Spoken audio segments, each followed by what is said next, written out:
Berkshire ಹಥಾವೆ $1 trillion ಮಾರುಕಟ್ಟೆ cap ಅನ್ನು ಮುಟ್ಟಿದೆ. ಮೊದಲ ತಾಂತ್ರಿಕವಲ್ಲದ ಯುಎಸ್ ಸಂಸ್ಥೆ ಆಗಿದೆ. ಕಂಪನಿಯು ಪ್ರಭಾವಶಾಲಿ ವರ್ಷವನ್ನು ಹೊಂದಿದೆ. ಅದರ ಸ್ಟಾಕುಗಳು 2024ರಲ್ಲಿ 30% ಏರಿಕೆಯಾಗಿದೆ. ಇದುವರೆಗಿನ ಎಸ್ ಮತ್ತು ಪಿ 500 ಗಳಿಕೆಯನ್ನು ಮೀರಿಸಿದೆ. ವಾರೆನ್ ಬಫೆಟ್ ರ ಸಂಘಟಿತ ಸಂಸ್ಥೆ ಬರ್ಕ್ಷೈರ್ ಹಥಾವೆ $1 ಟ್ರಿಲಿಯನ್ ಮಾರುಕಟ್ಟೆ ಮೌಲ್ಯವನ್ನು ಮೀರಿದೆ. ತಂತ್ರಜ್ಞಾನ ಕ್ಷೇತ್ರದ ಹೊರಗೆ ಮೊದಲ ಯುಎಸ್ ಕಂಪನಿಯಾಗುವ ಮೂಲಕ ಪ್ರಮುಖ ಮೈಲಿಗಲ್ಲನ್ನು ತಲುಪಿತು. ಕಂಪನಿಯ ಷೇರುಗಳ 0.8% ಏರಿತು. ಬುಧವಾರದಂದು ಮೊದಲ ಬಾರಿಗೆ ಅದರ ಮಾರುಕಟ್ಟೆ ಬಂಡವಾಳೀಕರಣವನ್ನು $1 ಟ್ರಿಲಿಯನ್ ಮಾರ್ಕ್ಗಿಂತ ಮೇಲಕ್ಕೆ ತಳ್ಳಿತು. ಕಂಪನಿಯು ಪ್ರಭಾವಶಾಲಿ ವರ್ಷವನ್ನು ಹೊಂದಿದೆ. ಅದರ ಸ್ಟಾಕ್ಗಳು 2024ರಲ್ಲಿ 30% ಏರಿಕೆಯಾಗಿದೆ. ಇದುವರೆಗಿನ ಎಸ್ ಮತ್ತು ಪಿ 518 ಗಳಿಕೆಯನ್ನು ಮೀರಿಸಿದೆ.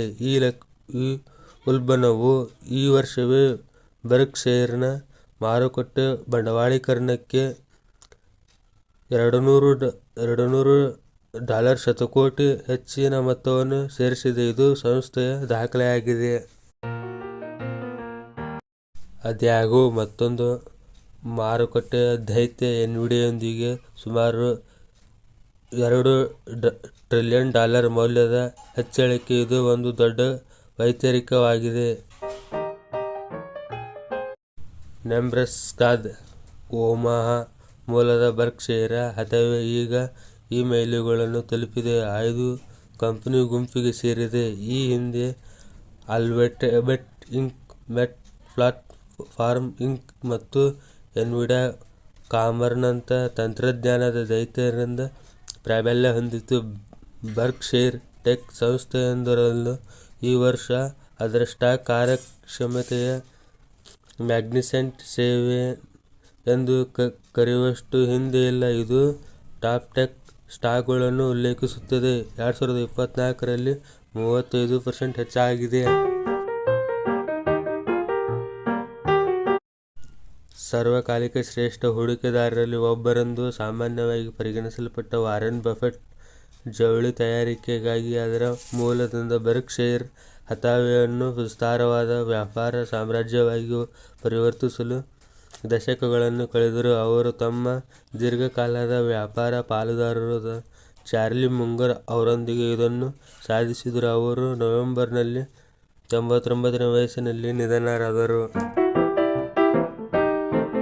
ವರ್ಷಗಳಲ್ಲಿ ಬರ್ಕ್ಷೈರ್ ಹಥಾವೆ ಪ್ರಭಾವಶಾಲಿ ಪ್ರದರ್ಶನವು ಅದರ ಮಾರುಕಟ್ಟೆ ಮೌಲ್ಯದ ಬೆಳವಣಿಗೆಯಲ್ಲಿ ಸ್ಪಷ್ಟವಾಗಿ ಕಂಡುಬರುತ್ತದೆ. ಇದು 1965ರಿಂದ 2023ರವರೆಗೆ ವಾರ್ಷಿಕವಾಗಿ ಸುಮಾರು 20%ನಷ್ಟು ಸರಾಸರಿಯನ್ನು ಹೊಂದಿದೆ. ಇದು ಎಸ್ ಮತ್ತು ಪಿ 500ನ ಸರಾಸರಿ ವಾರ್ಷಿಕ ಆದಾಯವನ್ನು ಸುಮಾರು ದ್ವಿಗುಣಗೊಳಿಸಿದೆ. ಈ ಸ್ಥಿರ ಬೆಳವಣಿಗೆಯು ಬಫೆಟ್ರನ್ನು ಶ್ರೀಮಂತ ವ್ಯಕ್ತಿಗಳಲ್ಲಿ ಒಬ್ಬರನ್ನಾಗಿ ಮಾಡಿದೆ. ಜಗತ್ತು ಮತ್ತು ಸಮೃದ್ಧ ಹೂಡಿಕೆದಾರರಿಗೆ ಅವರ ಖ್ಯಾತಿಯನ್ನು ಗಟ್ಟಿಗೊಳಿಸಿದರು. ಬರ್ಕ್ಷೈರ್ನ ಮಾರುಕಟ್ಟೆ ಮೌಲ್ಯದಲ್ಲಿನ ಇತ್ತೀಚಿನ ಉಲ್ಬಣವು ಯುಎಸ್ ಆರ್ಥಿಕತೆಯ ಬಗ್ಗೆ ಹೆಚ್ಚುತ್ತಿರುವ ಆಶಾವಾದದ ನಡುವೆ ಬರುತ್ತಿದೆ. ಫೆಡರಲ್ ರಿಸರ್ವ್ ತನ್ನ ಸೆಪ್ಟೆಂಬರ್ನ ಸಭೆಯಲ್ಲಿ ಬಡ್ಡಿದರಗಳನ್ನು ಕಡಿತಗೊಳಿಸುವ ನಿರೀಕ್ಷೆ ಮಾಡಿದೆ. ಗ್ರಾಹಕರ ವಿಶ್ವಾಸವು ಆಗಸ್ಟ್ನಲ್ಲಿ 6 ತಿಂಗಳ ಗರಿಷ್ಠ ಮಟ್ಟವನ್ನು ತಲುಪಿದೆ. ಆದಾಗ್ಯೂ ಕಡಿಮೆ ಬಡ್ಡಿದರಗಳ ಮೇಲಿನ ಆದಾಯದ ಮೇಲೆ ಪರಿಣಾಮ ಬೀರಬಹುದು. ಇದು ಎರಡನೇ ತ್ರೈಮಾಸಿಕದ ಕೊನೆಯಲ್ಲಿ ಸುಮಾರು $279 ಶತಕೋಟಿಯಷ್ಟಿತ್ತು. ಐಫೋನ್ ತಯಾರಕ ಆಪಲ್ ಇನ್ಕ್ ನಲ್ಲಿ ಬರ್ಕ್ಷೈರ್ ತನ್ನ ಪಾಲನ್ನು ಕಡಿಮೆ ಮಾಡಿದ ನಂತರ ಈ ನಗದು ಮೀಸಲು ಗಮನಾರ್ಹ ಭಾಗವನ್ನು ಸಂಗ್ರಹಿಸಲಾಯಿತು. ಇದು ಅನೇಕರನ್ನು ಆಶ್ಚರ್ಯಗೊಳಿಸಿತು. ಆಪಲ್ ಅನ್ನು ದೀರ್ಘಕಾಲದವರೆಗೆ ಬರ್ಕ್ಷೈರ್ನ ಹೂಡಿಕೆ ಬಂಡವಾಳ ಮೂಲಾಧಾರವೆಂದು ಪರಿಗಣಿಸಲಾಗಿದೆ ಮತ್ತು ಬಫೆಟ್ ಸ್ವತಃ ಆಪಲ್ ಅನ್ನು ಬರ್ಕ್ಷೈರ್ನ ವ್ಯವಹಾರದ ಪಿಲ್ಲರ್ ಎಂದು ಉಲ್ಲೇಖಿಸಿದ್ದಾರೆ. ಖಂಡಿತ ಹೊರತಾಗಿಯೂ, ಆಪಲ್ ಸಿಇಒ ಟಿಮ್ ಕುಕ್ ಅವರು ಬರ್ಕ್ಶೈರ್ನನ್ನು ಪ್ರಮುಖ ಷೇರುದಾರರಾಗಿ ಹೊಂದಲು ಇನ್ನೂ ಒಂದು ವಿಶೇಷತೆಯನ್ನು ಪರಿಗಣಿಸುವುದಾಗಿ ಹೇಳಿದ್ದಾರೆ. ಬರ್ಕ್ಶೈರ್ ಹಥಾವೆ ಸಾಮರ್ಥ್ಯವು ಅದರ ಇತ್ತೀಚಿನ ಹಣಕಾಸಿನ ಕಾರ್ಯಕ್ಷಮತೆಯಿಂದ ಮತ್ತಷ್ಟು ಎದ್ದು ಕಾಣುತ್ತಿದೆ. ಕಂಪನಿಯು 2024ರ ಮೊದಲ ತ್ರೈಮಾಸಿಕದಲ್ಲಿ ದಾಖಲೆಯ ತ್ರೈಮಾಸಿಕ ಲಾಭವನ್ನು ವರದಿ ಮಾಡಿದೆ. ಅದರ ವಿಮಾ ಅಂಡರ್ ರೈಟಿಂಗ್ ವ್ಯವಹಾರದಿಂದ ಆದಾಯದಲ್ಲಿ ಗಮನಾರ್ಹ ಹೆಚ್ಚಳವಾಗಿದೆ. ತ್ರೈಮಾಸಿಕದಲ್ಲಿ ಕಾರ್ಯಾಚರಣೆಯ ಲಾಭವು 39 ರಿಂದ $11.22 ಶತಕೋಟಿ ಗೆ ಏರಿತು, ಅಥವಾ ವರ್ಗ ಎ ಷೇರಿಗೆ ಸುಮಾರು $7,807 ಗೆ ಒಂದು ವರ್ಷದ ಹಿಂದಿನ $8.07 ಶತಕೋಟಿಯಿಂದ.